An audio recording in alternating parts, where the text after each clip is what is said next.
she needs to take responsibility. A UC football player's father demands justice after the woman who killed his son said she's too sick to spend time in jail. Good evening, everyone. Sherry Martin said that her health was too poor to spend 4 days in jail for a crash that killed Shimota Kennedy Palmore. A judge disagreed and told Martin she'd have to do the time. Local 12's Anjanette Levy joins us from the Justice Center, where Martin will spend the next 4 days. Anjanette? Well, Rob, Sherry Martin was booked into the jail earlier today.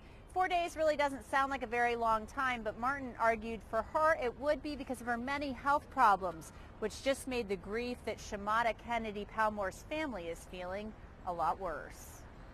We haven't been coping.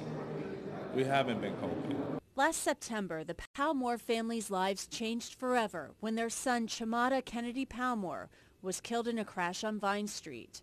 It has affected everything around us. I wake up sick every morning thinking about my son. Sherry Martin made an illegal turn on Vine and pulled in front of Kennedy Palmore, who was driving a motorcycle. Martin pleaded guilty to a vehicular manslaughter charge and was sentenced to 90 days in jail, but most of that time was suspended, leaving just 4 days for Martin to serve. But she filed this motion saying she was simply too ill to go to jail. This was a smack in the face. If she was taking responsibility, she would never filed this motion, and we wouldn't be here right now. The judge denied Martin's request and ordered a deputy to take her to jail. It's just 4 days, a short amount of time for the Palmore family compared to the lifetime they'll spend without their son. We forgave the lady, but when you bring us back down here and say you cannot do this 4 days and Shimota is gone, and we will do years as long as we live with this grief, with this pain of losing our son.